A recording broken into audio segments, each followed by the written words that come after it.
In the autumn of 1789, within a quiet agricultural county, nestled between the Blue Ridge and the Massanutten in Virginia's Shenandoah Valley, a young woman of 23, named Patience Reed, was pronounced dead after a prolonged, wasting illness, and interred before dusk in a private family plot behind her father's orchard.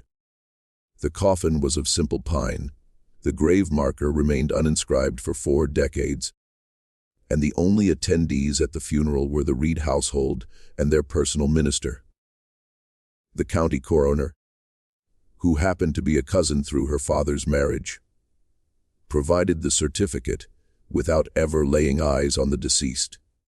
For the subsequent 6 generations, her name appeared in no family Bible, no tax register, no church record, no correspondence, and no testament.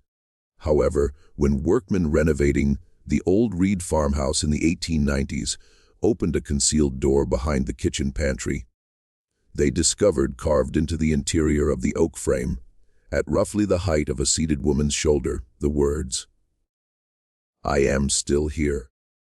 Please," accompanied by nearly 4,000 additional marks, etched into the timber with what seemed to be a sewing needle.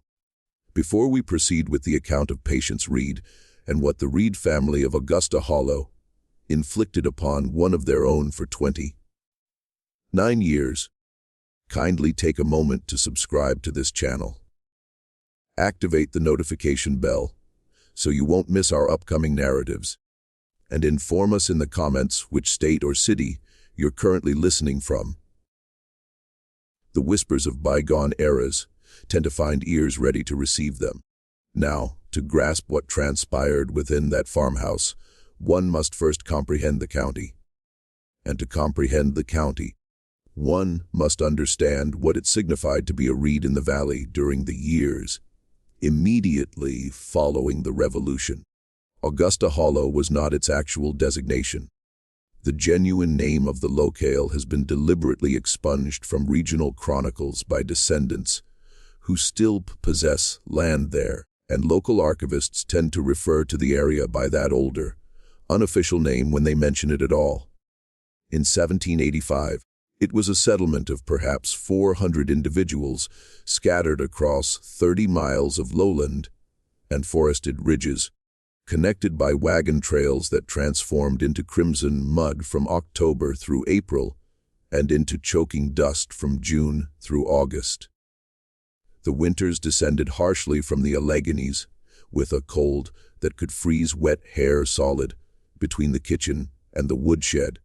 The summers enveloped the hollow in a thick, green steam rising off the creeks that never fully dissipated, a humidity that softened paper, rusted iron, and summoned mosquitoes in gray clouds every evening. The inhabitants cultivated wheat, rye, and flax, raised hogs and a few dairy cattle, pressed cider every October, and ground grain at 2 mills positioned at either end of the main creek. One of those mills belonged to the Reeds. The other, until 1783, had been owned by a family named Houchins. When the Houchins mill burned on a still August night, without any explanation, the blaze visible from the far ridge, and extinguished before the nearest neighbor could finish saddling a horse, and when the family relocated westward within 6 months, selling their property at a loss to Silas Reed himself, the Reed mill became the sole mill in the hollow, and Silas Reed, Patience's father, became the only miller. That represents a form of authority that people today find difficult to envision. Every farmer in Augusta Hollow brought his grain to Silas Reed. Every loaf of bread in every cabin in the hollow had passed through Silas Reed's millstones. He determined the toll. He set the hours. And he remembered who paid cheerfully and who paid late.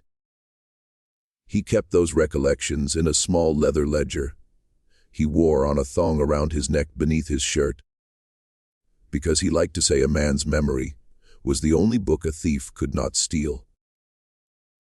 The Reeds had arrived in the valley 3 generations earlier, part of that great migration of Scots, Irish and English Presbyterian families who had traversed the Great Wagon Road and settled the frontier when it was still genuinely wild, when the trees were still vast enough to conceal a full-grown bear at noon, and the nearest magistrate was a 4-day ride to the east.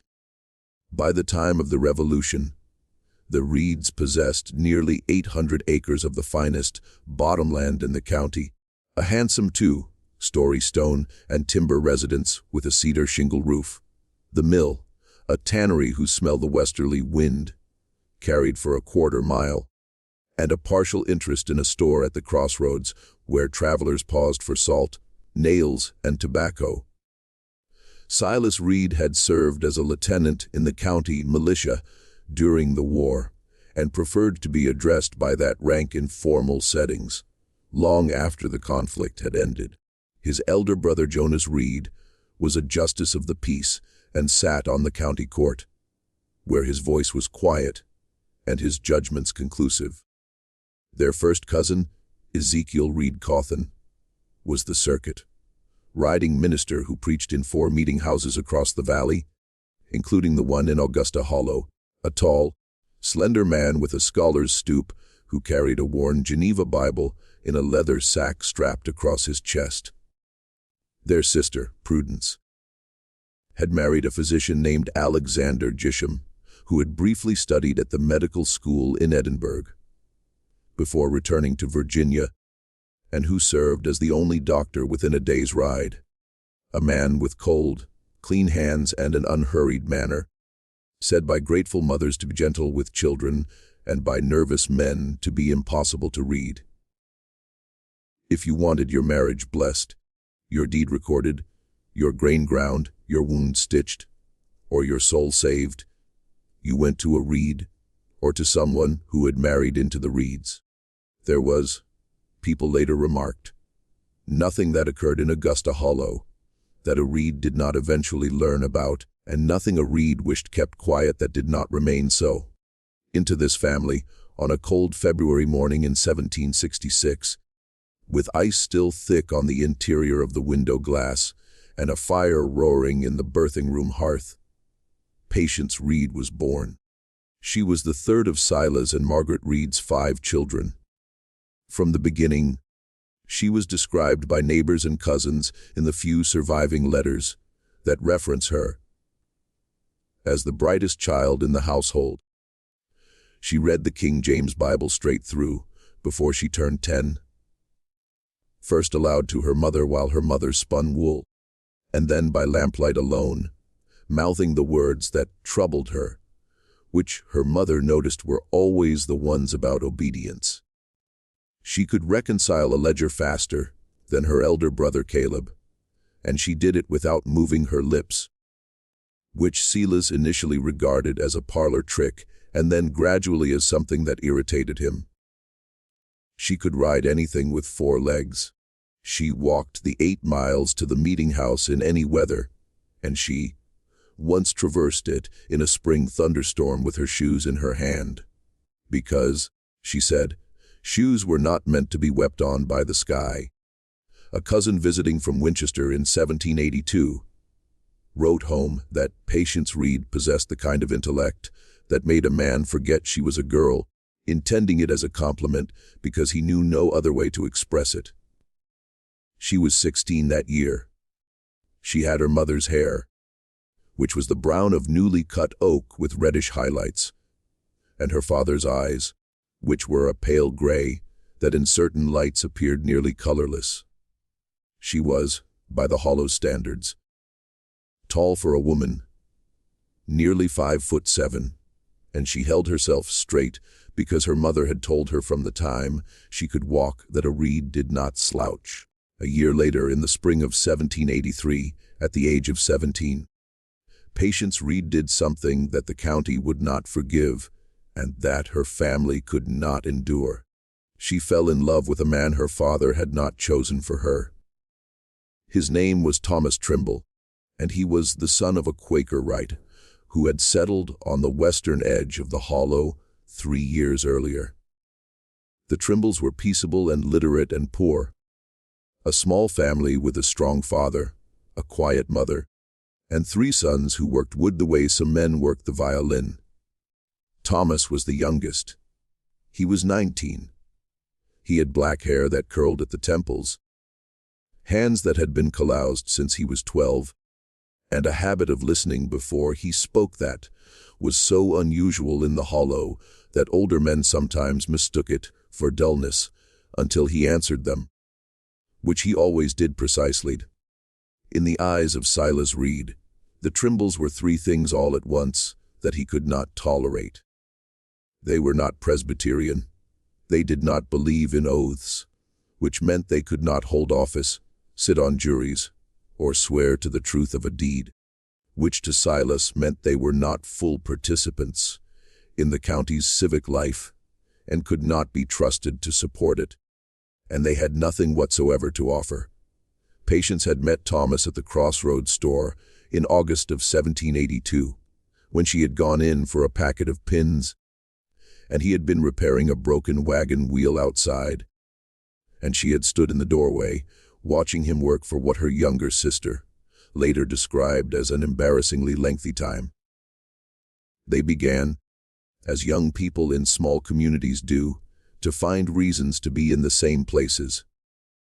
They met that autumn and winter, at the meeting house steps after service, at the store, at the mill, at the spring where everyone drew drinking water, and once the following spring in the reed orchard, where Thomas had come with his father to deliver a repaired cart, and where Patience, seeing him, had walked out with a jug of cider, as if she had planned nothing else all day.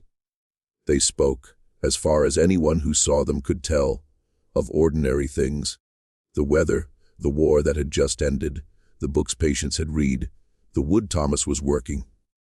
But by the summer of 1783, they had an understanding between them that they had not spoken aloud, and that both treated as already binding. When Patience came to her father in July of that year, and told him plainly that she intended to marry Thomas Trimble, Silas Reed first laughed because he thought she was joking, and then, when he saw her face, fell very quiet, and then very calmly forbade it. She went to her mother, who wept for half an hour without speaking, and then said, "Child, your father will not be moved," and refused to intervene. She went to her Uncle Jonas, the magistrate, who was sitting on his porch, and listened to her all the way through, before telling her, without looking up from his pipe, that she was disgracing the family, and that he would not hear another word. She went to her cousin, the minister Ezekiel Cawthon, who was the gentlest of them, and who told her with genuine sadness that obedience to a father was obedience to God, and that she was being asked to carry a cross no heavier than the one borne by many good women before her. When, in early October of that year, on a morning so cold that the breath of the horses hung in the air like lantern smoke, Patience Reed walked out of her father's house before dawn with a satchel under her cloak, and began making her way toward the Trimble farm. Her elder brother Caleb and 2 hired men overtook her at the covered bridge. They had been sent because her father had woken in the night with a foreboding and had gone to her room, finding her bed empty and her best shoes gone. Caleb caught hold of her arm at the bridge. One of the hired men seized her other arm. She did not struggle because she was a reed, and a reed did not resist with witnesses. She walked back to the house between them. When they reached the porch, her father was waiting on the step with his face the color of wet ash. He did not strike her, because he did not need to. He said only, "You will never embarrass this family again."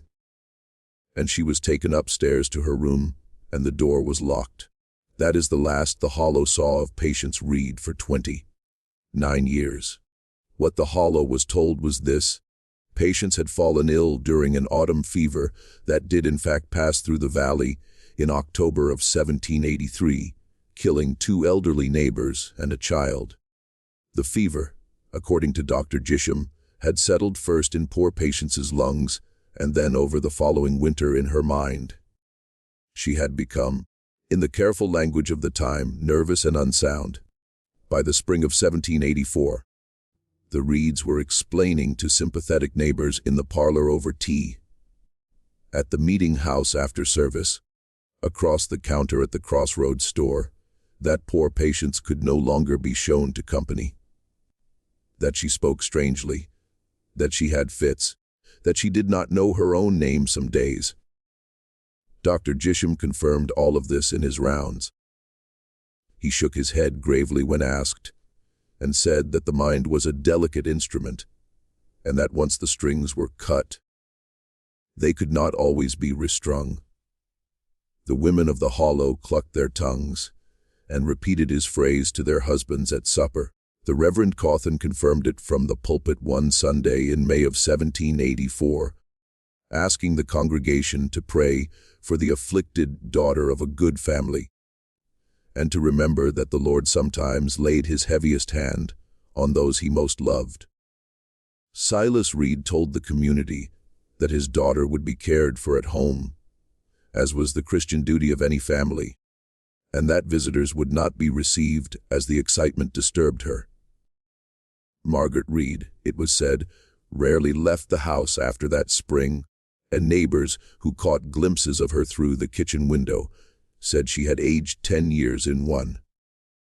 For the next 29 years, the Reed family of Augusta Hollow lived in the largest and most respected house in the valley. For the first 7 or 8 years of that period, now and then a neighbor or cousin would politely inquire after patients and would be told, with a gentle shake of the head, that she was no better. After that, people stopped asking.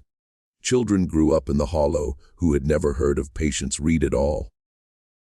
The household servants, who were hired from as far away as Staunton and turned over with unusual frequency, were told she had died young, shown the grave in the orchard plot, paid a little better than the going rate, and given a stern warning upon hiring that the back of the house, beyond the pantry door, was not part of their responsibility. The family story hardened into the kind of fact no one thinks to question. A decade passed, then 2. Silas Reed grew old. His hair went white and then thin. The mill passed to his son Caleb. Margaret Reed died in 1801 of a sudden stoppage of the heart, which was what they called a stroke in those days, and was buried in the churchyard with a handsome stone, bearing a verse from Proverbs about the virtuous woman. The old Reed house settled into its grounds the way old stone houses do, its stones darkening with rain and lichen, its cedar roof weathering to the color of a dove's wing.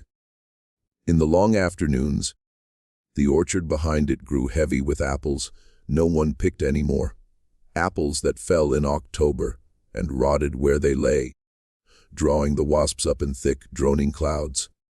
And somewhere inside that house, for all those years, something was happening that no one outside the family knew, and only a handful inside the family knew in full. In 1812, during the early weeks of the war with Britain, Silas Reed, now 71, fell down the back staircase of his own house on a wet March evening and broke his hip. He lingered for 11 days. On the first day, he cursed the stair. On the third day, he cursed the servant who had polished it. On the 5th day, he asked for his wife, who had been dead 11 years, and his son Caleb gently reminded him. On the 7th day of his lingering, with his mind already loosening and the sick room taking on that sweet, heavy smell that old nurses knew meant the end was near, he called for his brother Jonas and for the Reverend Cawthon. In the presence of those 2 men and his son Caleb, he gave, according to a letter later written by Ezekiel Cawthon's grandson and preserved in a cedar chest in Roanoke, a confession of such a nature that the 3 men agreed before leaving the room that it would never be spoken of again outside the family, and that what Silas had done would be addressed by them privately with the tools available to them. Silas Reed died on the 11th day, a Wednesday, near dawn. According to Cawthon, his last words were not a prayer. They were a question. He asked, "Will she forgive me?" No one in the room answered, because no one in the room knew. He was buried with full honors of the county. The militia turned out, the store closed for the day. Black creep hung from the meeting house door. A little over a month later, in early June of 1812, with the apples setting on the branches in the orchard, and the creek running clear between its banks, the Reverend Ezekiel Cawthon, Caleb Reed, and Dr. Alexander Gisham walked together into a small windowless room at the back of the Reed farmhouse behind a false wall that ran along the pantry, and brought out of that room a woman of 46 who had not seen the sun, or any person outside her immediate family, or any room larger than 12 feet by 7 since she was 17. Hold that image for a moment, because it matters. Think about the year she went in and the year she came out. When Patience Reed went behind that wall, George Washington was still alive and had not yet been inaugurated for a second term. The Bill of Rights had not yet been ratified. There were 13 states in the Union. The Constitution was 2 years old. When she came out, James Madison was president. Napoleon was a few weeks away from invading Russia. The steamboat had been invented. Cotton gins were spreading across the South, and her younger brother's younger son was about to turn 18. 29 years is a number you have to feel rather than count. It is longer than most marriages of the period lasted. It is longer than many lives of the period lasted. It is longer than the time between the Declaration of Independence and the Louisiana Purchase. It is longer than the entire lifespan of a man who dies of the things men died of in 1812. And during those 29 years, Patience Reed was not kept in a dungeon. She was not chained. She was not, by the cruel standards of what human beings have done to one another, starved or beaten. She was kept in a clean room with whitewashed walls, with a rope bed with a straw, tick mattress changed twice a year, a chamber pot emptied every morning before dawn, a washstand with a tin basin, and a pitcher of water brought fresh daily. A single beeswax candle was lit for 4 hours in the evening, and then extinguished. A small iron stove for the coldest months was fed through a hatch in the wall from the kitchen side, so she could not reach the fire. She had a wooden chair and a small table. She was fed 3 times a day, simple food, mostly what the family ate. Passed through a slot in the oak door on a wooden tray. She was allowed 1 book at a time from her father's library, cycled every fortnight, and she was given sewing work to do, shirts and handkerchiefs, and the endless household mending of a farm with 5 children and a dozen hired hands. She was told her work was being given to charity, which was, in a particular and cold sense, true. 2 afternoons a week, her mother would sit outside the door and read to her through a slot cut into the wood at the level of the latch. A narrow slit no wider than 3 fingers, closed from the outside by a small iron plate on a pivot that her father believed was mercy. If you are enjoying this story and wish to help us continue bringing these forgotten histories out of the dark corners of the American past, take a moment right now to leave a like on this video and drop a comment below. Tell us what you think of Silas Reed's notion of mercy. We read every single comment, and your words help these stories reach more people who appreciate the slow, terrible truths of the past. Now, the question a reasonable person asks at this point is the obvious one: how does a family do this? In a community of 400 people, in a house with servants, for 29 years, without a single neighbor, laborer, wagoner, or passing stranger ever catching a glimpse, hearing a voice, or noticing a discrepancy? The answer, reconstructed painfully from the papers, that finally came out of the Reed farmhouse in the 1890s and from a cache of documents held by a Cawthon descendant in Roanoke is that it took 4 people and a precise, continuous act of social engineering that lasted almost 3 decades. The 4 people were Silas Reed himself, his wife Margaret, his brother Jonas the magistrate, and his brother-in-law Alexander Gisham the physician. The minister Ezekiel Cawthon, according to the later Cawthon letter, did not know the truth until the deathbed confession in 1812. Although he had, the writer observed with dry regret, perhaps suspected more than he said. The son Caleb Reed was brought into the knowledge in 1805, when he turned 30, and was required to take an oath on the family Bible never to speak of it. An oath, the writer noted, Caleb kept for the rest of his life. The daughters were never told. The younger children, who had been too small in 1783 to understand where their sister had gone, grew up with the vague sense that Patience had died of the fever, and that she was not a subject to be raised in front of their father. The household servants were never told. The false wall had been built in the autumn of 1783 by a pair of journeyman carpenters brought up from Lynchburg and paid handsomely to do a job in 3 days and leave. The job they were given was a very particular one. The small back room had been the household pantry. The carpenters were told the family wished to extend the pantry forward toward the kitchen, and to use the original back wall space for storage of a different kind.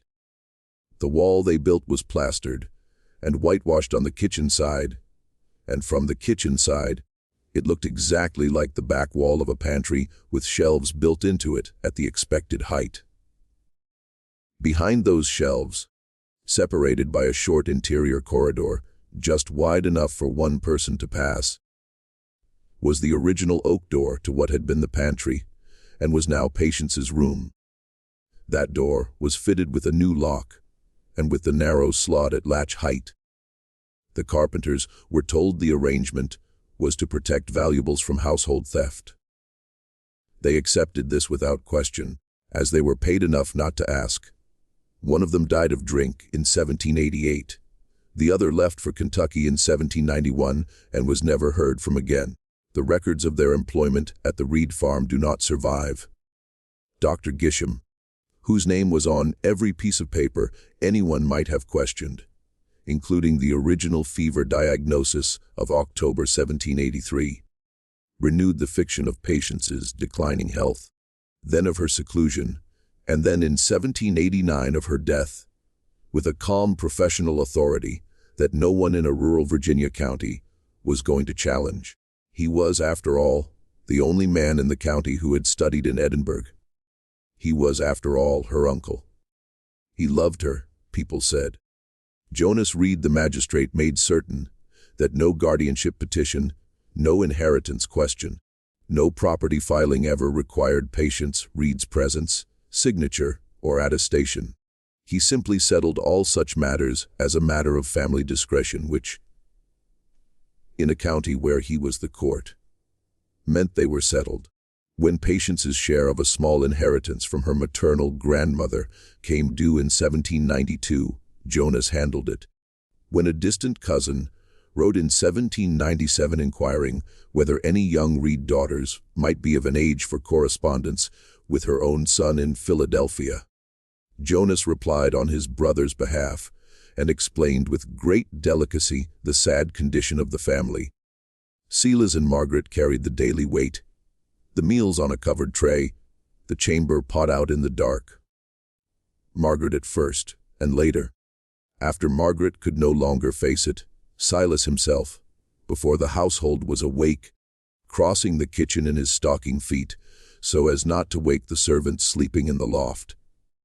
They carried the lamp oil in, the fresh water, the books. And for 29 years, every single day without exception, one of them opened the small iron hinge slot in the oak door, passed those things through, and closed the slot again.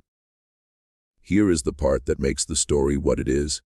Because it is not simply a story about cruelty. It is a story about what people tell themselves when they are doing something unforgivable. Silas Reed did not believe in his own mind that he was punishing his daughter. He believed he was protecting her. He believed.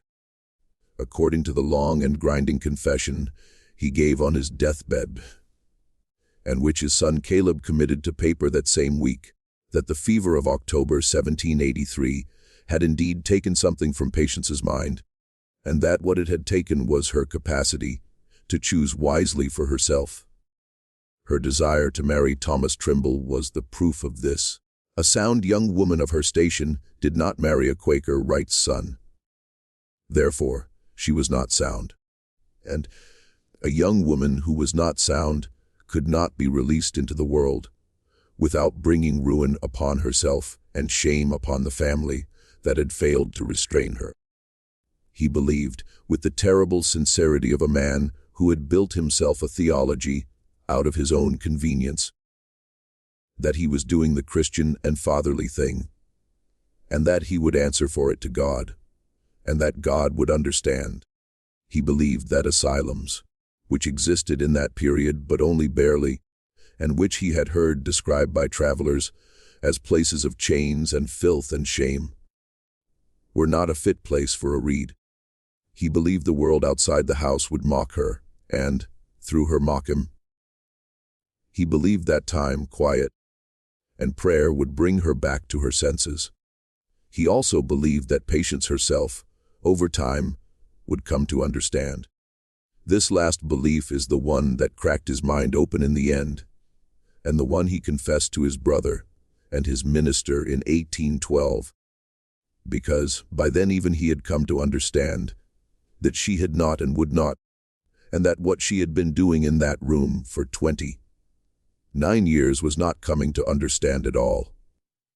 She had been keeping count.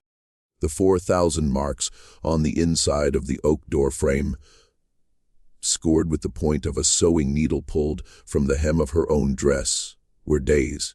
They were not all of the days.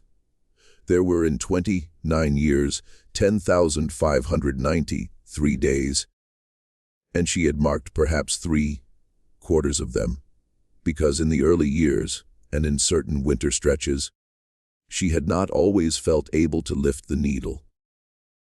There were whole months, particularly in the third winter, when she lay on the straw tick with her face turned to the wall and counted nothing, because nothing in her was counting. There were other months, years later, when she carved 4 or 5 marks in a single hour to catch up with time, working quickly and precisely the way she had watched the Trimbles work wood, listening for her father's step in the kitchen above. In the middle years, she began to group the marks in patterns only she understood. Every 7th mark was a small cross rather than a line. Every 28th mark carried a tiny circle at its base for the moon. She had lost track of her menses inside the first 3 years, a thing her mother had explained to her through the slot, with great embarrassment when it happened. And so the moon was the only cycle left to her. On the clearest winter nights, she could feel its pull, the way a sailor feels the pull of a current. Though she could not see it, she marked it anyway from memory of the sky she had last seen at 17. She had other occupations, because a mind that is not occupied in a room that sighs will eat itself, and she had understood this by the 2nd year, setting herself tasks the way a soldier in a besieged garrison sets himself tasks. She memorized the books her mother passed her, not the stories, but the sentences, whole pages at a time, reciting them to herself in the dark. When a book was returned to the library, she could still, a year later, call up its paragraphs word for word. She made small cloth dolls from scraps of her own dress hems, giving each a name from a book she had read. When the dolls had been her companions for a while, she carefully undid them back into their threads and remade them as different dolls. She kept a map of the farmhouse in her head, drawn from what she had known of it as a child, corrected by the sounds she heard each day: the creak of the stair, the thump of the kitchen door, the voice of a cook she would never meet calling a child in from the yard, the bell of the mill 2 miles off across the bottomland, carried on still mornings through layers of plaster and oak into her room. By the 5th year, she knew the footsteps of every person who lived in the house, and every person who regularly came into it. She knew them so well that once, when a strange man came to the kitchen to ask directions and stood a moment by the pantry wall, she could tell from his step that he was lame in the left foot and carrying something heavy in his right hand. And she was right about both. She had started the count itself sometime in the 2nd or 3rd year of her confinement, because by then she had understood, in a way she had not at first, that her father was not going to change his mind, and that her mother was not going to cross him, and that the quiet footsteps on the stair she waited for every evening were never going to stop at her door, with the sound of the lock being turned for the last time. At first, the Cawthon letter tells us, she screamed. She screamed for the first 11 days steadily, hoarsely, all day and into the night, until her voice gave out completely, and was for a full month reduced to a whisper. She screamed off and on for the first 9 months, whenever the full weight of what was happening to her returned to her fresh, which in the early period was several times a day. The Reeds told the servants she was suffering from fits, and the servants were dismissed and replaced with servants hired further away, in Harrisonburg, in Staunton, in Winchester. Those servants were told on their first day that they were not to concern themselves with the sounds they might occasionally hear from the back of the house, which were the troubled sounds of an afflicted young woman whose condition was not to be discussed. Then, for a long time, she was silent. Through the winter of 1784 and into the spring of 1785, she did not make a sound that anyone outside her door could hear, and Margaret would stand with her ear pressed to the oak for long minutes to be sure her daughter was still alive. Sometime around the summer of 1786, Patience began to sing through the slot in the door. Hymns at first, the ones she had learned at her mother's knee, sung slow and low, and without apparent feeling, as if she were dragging each note out of herself by hand. Then older songs her Quaker boy had taught her in the orchard. Songs about rivers and about traveling, sung in the same low voice. Then songs she seemed to be making up herself. Long, circling songs with no clear melody, and words her mother could not always follow. Songs about numbers and the names of birds and the shape of the window she could remember from her childhood room. Margaret would sit on the other side of the door for hours and weep without a sound, so Silas would not hear her from the kitchen. Patience asked in the first few years about Thomas Trimble. She asked in the first week, beating her fists against the oak and calling for him.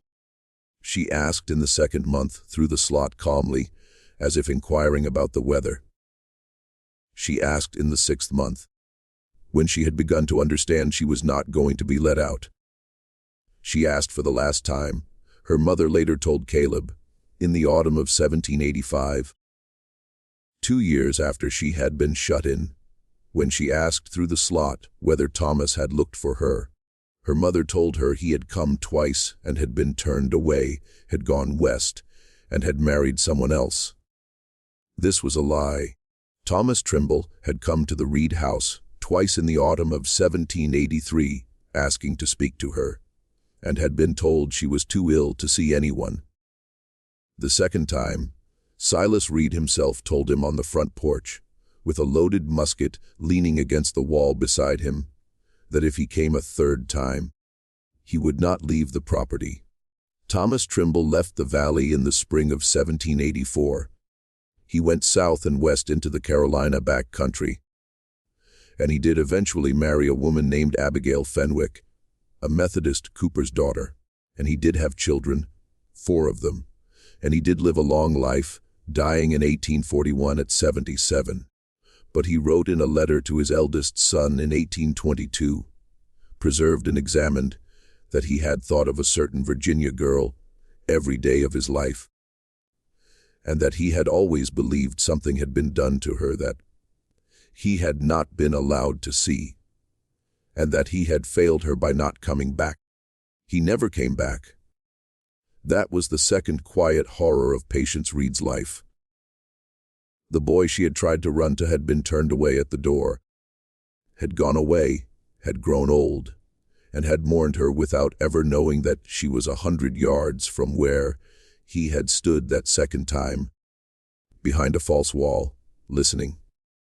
What she had heard of his voice on that second visit, muffled by plaster and oak, and the length of the corridor, was for her, she later said, the last clear sound of the outside world. She made her mother describe it to her afterward, again and again, year after year, until her mother's descriptions themselves became the sound, and the original voice beneath them was lost. After her mother Margaret died in 1801, the only remaining daily contact was with her father. Silas Reed, now in his 60s, continued to bring her meals himself, rather than entrusting the task to anyone else. He sometimes, according to the confession, tried to speak to her through the slot. He would ask if she was warm enough. He would ask if she wanted another book.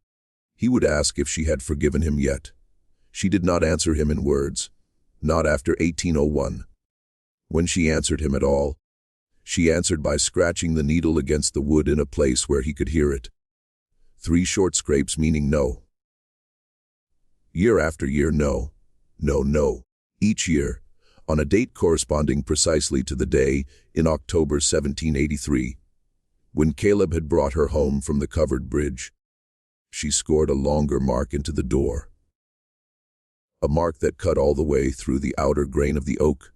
A mark she made, Gisham later wrote, with what must have been very deliberate pressure and a steady hand.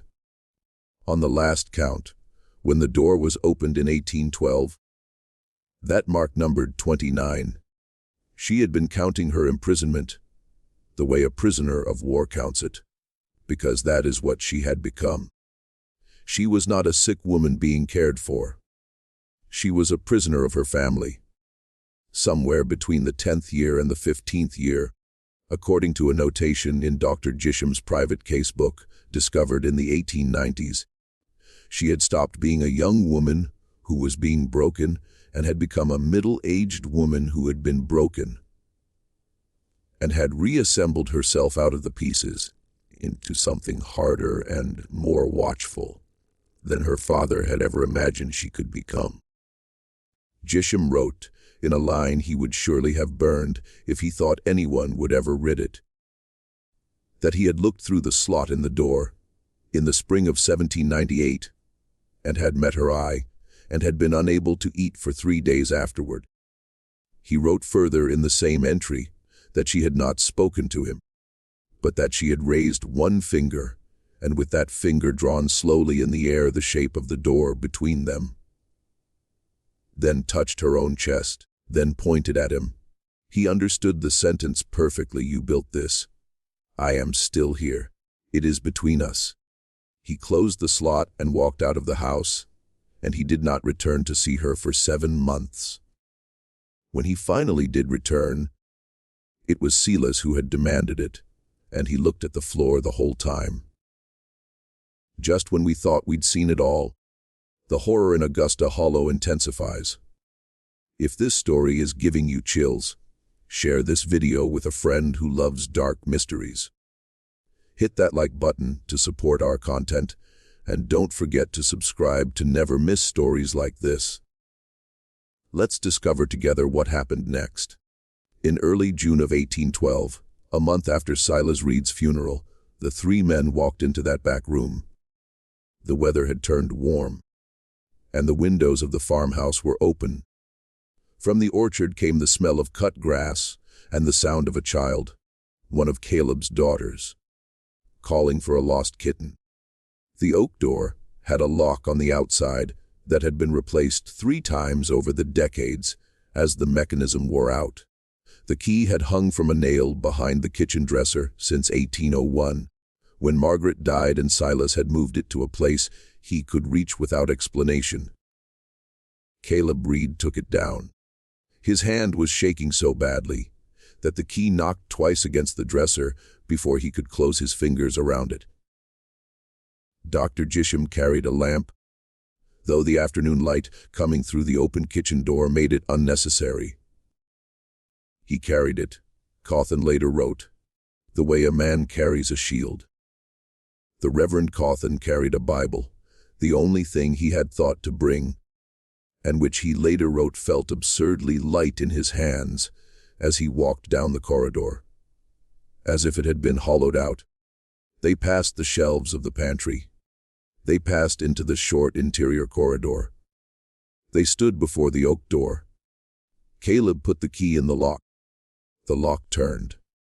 The sound of the mechanism, Cawthon wrote, was the loudest sound he had ever heard in a house. They opened the door. What came out of that room? According to the account set down 5 days later by Ezekiel Cawthon in a letter to his son, that was not meant to be read for 100 years, and was not read for 112, was not the pale, broken, pitiable creature they had prepared themselves to receive. Patience Reed was 46 years old. She was very thin but not wasted, because she had been fed, and because in her small room she had walked in small circles for hours every day to keep herself moving. A habit she had begun, she later said, in the 2nd year, when she had realized her legs were beginning to go numb, and that her father would not unlock the door for that, or for anything. Her hair had turned the color of ash. Though it still held the shape of the braid, she put it in every morning. Her skin was the color of the inside of an eggshell, because she had not seen direct sunlight since she was 17.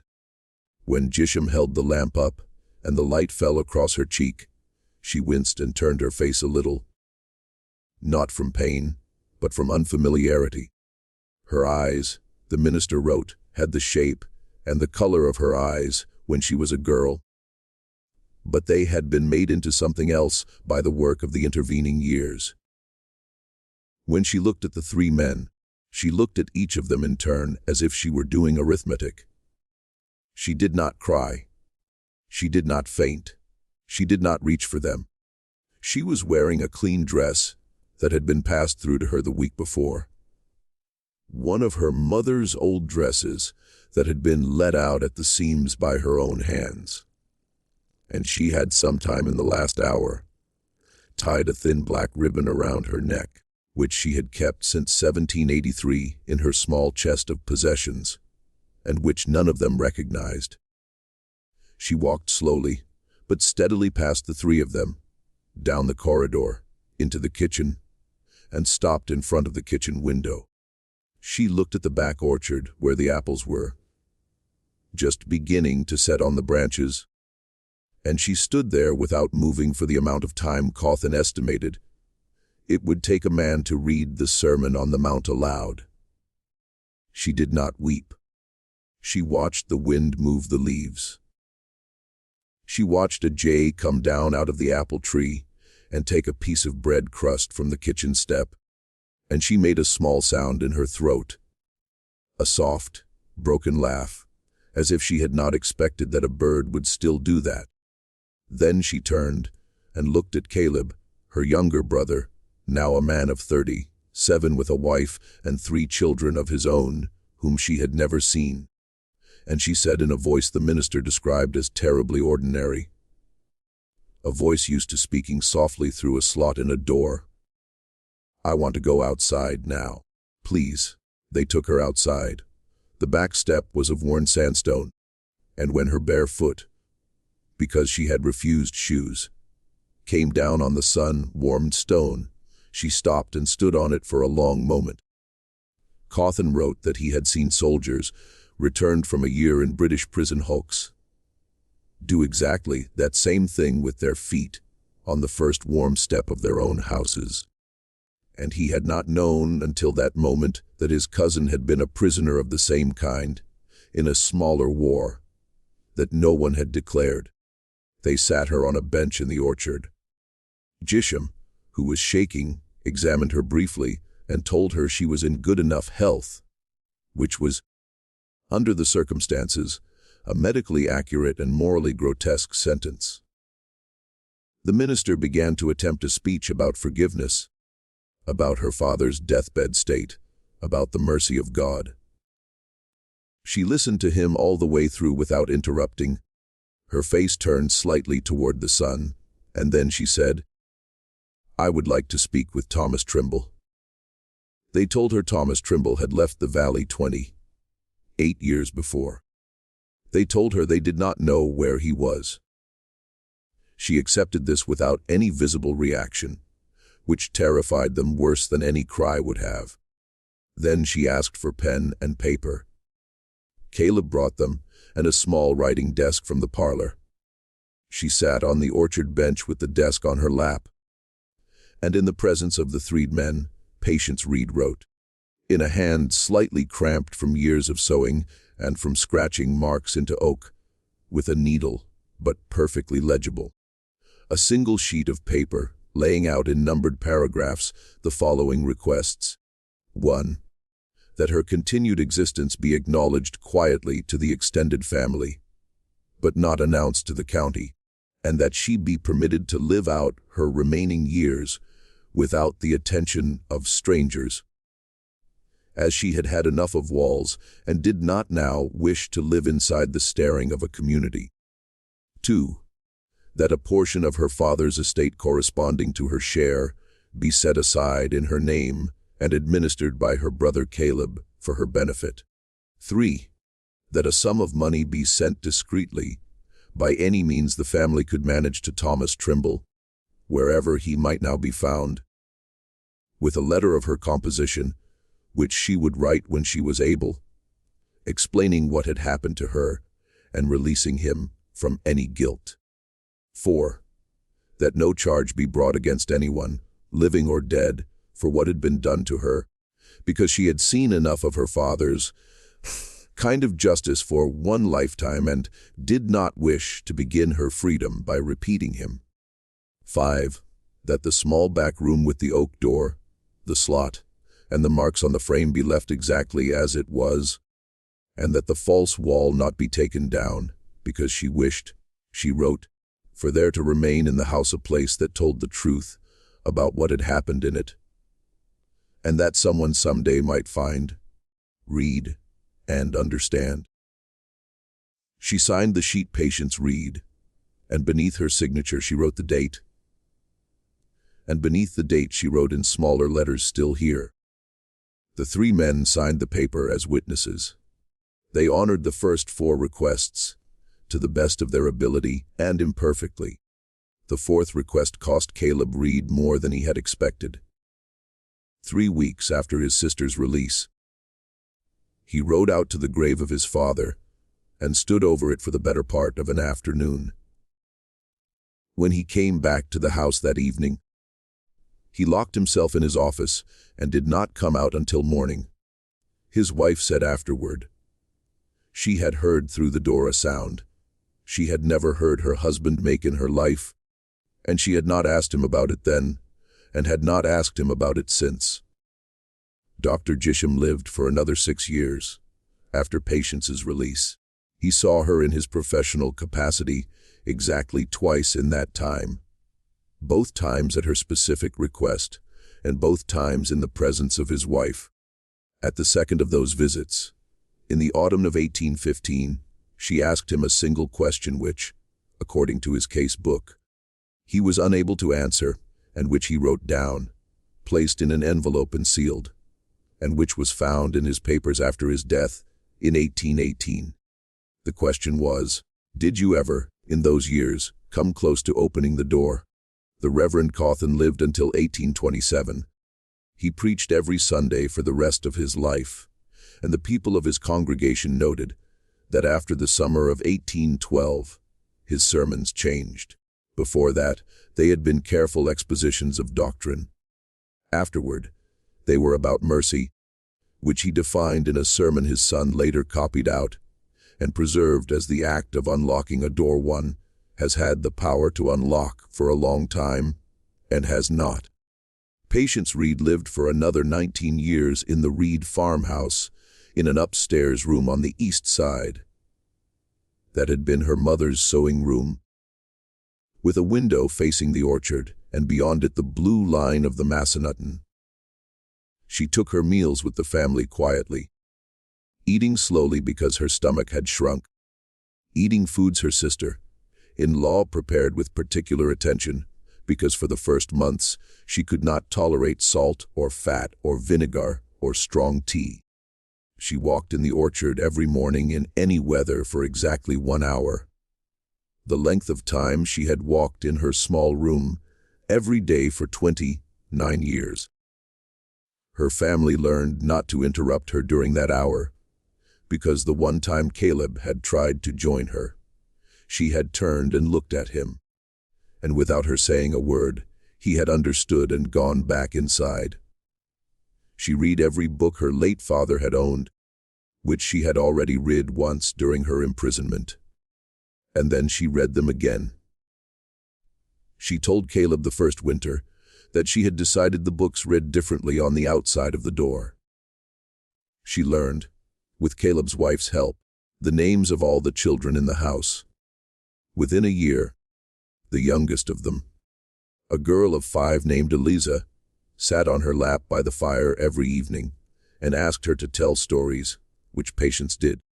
Although the stories she told were, by Caleb's wife's account, not exactly like any other stories, and contained long, strange pauses in them, and made the child thoughtful rather than sleepy. She never married.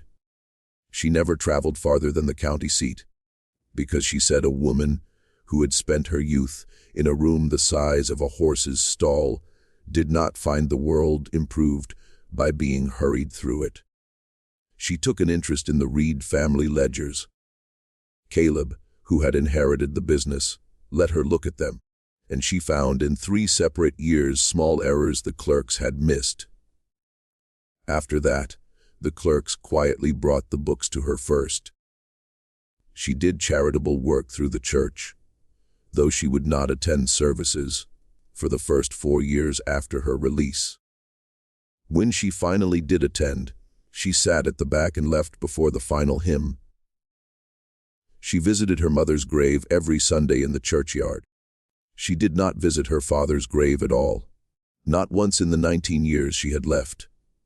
When she died, her family found in the small writing desk in her upstairs room a folded paper on which she had written in her careful hand, "I have nothing to say to him." The letter to Thomas Trimble was written. It took her 3 months to write it, and she threw away 6 versions. The final one, according to Caleb, was shorter than any of the drafts. It was received in North Carolina in the late autumn of 1812 by a man who, when he opened it, according to his son's much later account, sat down at his kitchen table and read it twice, then went out to his barn and did not come back inside until the following morning. His wife Abigail, when he finally came in, did not ask him what was in the letter, because she had understood from the first year of their marriage that he had left something in Virginia, and she had made her peace with the shape of that absence, and she did not wish, after 28 good years, to put her hand on it and feel its edges. He wrote a reply. The reply reached Augusta Hollow in the spring of 1813. What it said has not survived, because Patience Reed burned it in the kitchen fire after she had read it. She burned every letter he sent her over the following 28 years, of which there were, according to household accounts, at least 52, 1 per year on the date of her original captivity. She kept one thing, the letter he sent her in 1827, which contained a pressed wildflower from a field outside his home in Carolina, a small blue flower with 5 petals that Caleb's wife thought was a kind of wild chicory. And that Patience, who knew the wildflowers of her own valley, but not of his, could not name. She preserved it between the pages of her father's Bible. On the same page where the genealogy of the Reed family was written in Silas Reed's own handwriting, directly beneath the line where her father had recorded her death in October 1789. She placed the flower carefully on that line, and she closed the Bible, and she did not open it again. She died in the spring of 1831, peacefully at the end of a warm afternoon in May, of what Dr. Gisham's son, who had inherited the practice from his father, recorded as old age.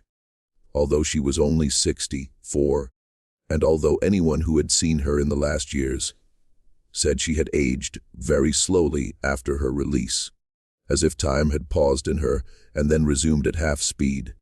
She had been her brother's youngest child, Eliza, now a married woman of 24, wrote in a letter of that week, sitting in her usual chair by the east window in the late afternoon, with her hands folded in her lap, and the sunlight falling across her, and she had seemed to the family to have fallen asleep. When Eliza came in to wake her for supper, she found that she had simply stopped.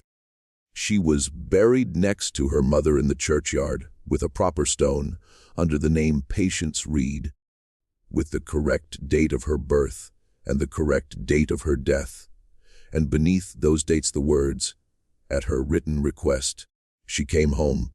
The fictitious 1789 stone in the private plot was, at her further request, left standing, because she had said, it was also a true stone in its way.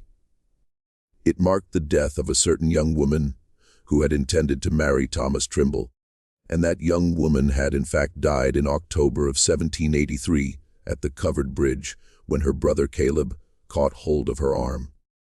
The false wall came down in 1894 when a great-great-granddaughter of Silas Reed, a woman named Lavinia Reed Bollinger, who had inherited the farmhouse and was resmallering it after a small kitchen fire that had damaged the plaster, ordered her workmen to open the pantry back to its original depth. The men, 2 brothers from the next county, who knew the family only as old and respected, tore out the wall expecting to find nothing more than rot and old mouse nests, and instead found the preserved room behind it. The oak door still hung on its iron hinges, the latch still worked, the slot still opened, the bed and the washstand and the chamber pot still in place under a coat of 82 years of dust. The small table with a half-finished piece of sewing on it, the chair pushed back, as if the woman who had been sitting in it had stood up a moment ago and would be back. The workman called for Lavinia, who came into the kitchen and stood in the pantry doorway, looked through the opening, and then, without speaking, stepped through. She was in the room for nearly an hour. When she came out, she paid the workmen their full week's wages and sent them home with a request to speak of what they had seen to no one. A request they honored, as far as can be told, for the rest of their lives. She then went and gathered every letter, every ledger, every account book, every Bible notation, and every physician's case book the family still possessed, which filled 3 trunks, and put them all together. Over the following 2 years, with the help of her brother Ephraim, a Presbyterian minister in Lexington, she reconstructed the whole account. She wrote to Thomas Trimble's descendants in North Carolina, whom she located through an elderly Methodist minister there, and received from them a copy of the only letter Patience had ever written to him that had been preserved. She published in 1897 a small privately printed volume titled A Daughter of Augusta Hollow, of which fewer than 100 copies were made, and of which perhaps 20 are known to survive in university special collections today. Most of what we know about Patience Reed comes from that volume, from the Cawthon correspondence in Roanoke, from Gisham's case book, and from the door itself, which is still there, in the farmhouse, which is still standing, which is still by a thread of inheritance in the hands of descendants of Silas Reed. They keep the room exactly as it was, because patients asked them to, and allow scholars to see it by written request perhaps once or twice a decade, and close the door again afterward, lock it, and hang the key back on the same nail behind the same dresser. Not because they fear what is inside, but because they do not, and because they understand, as Lavinia came to understand, that a locked door is a different thing. When the person who was kept behind it has asked for it to stay that way. This mystery shows us that the most terrible things human beings do to one another are almost never done by monsters. They are done by fathers who believe they are loving their children, by brothers who believe they are protecting family honor, by doctors who believe they are serving medicine, by ministers who believe they are serving God, and by whole communities that believe it is impolite to ask. Silas Reed was a pillar of his county. He was buried with honors. His name is still on a creek and on a road in the valley. And behind the pantry of his beautiful stone house, in a clean, dry, lit room no bigger than a horse's stall, he kept his daughter for 29 years because she had tried to choose her own life, and because he loved her in the way that men of a certain kind say they love the things they cage. What do you think of this story? Do you believe everything was revealed? Do you think there are more rooms like Patience Reed's in other houses, in other hollows, behind other pantries, in the histories of other respected families that no one has yet opened? Leave your comment below. If you enjoyed this tale and want more horror stories like this, subscribe, hit the notification bell, and share with someone who loves mysteries. See you in the next video.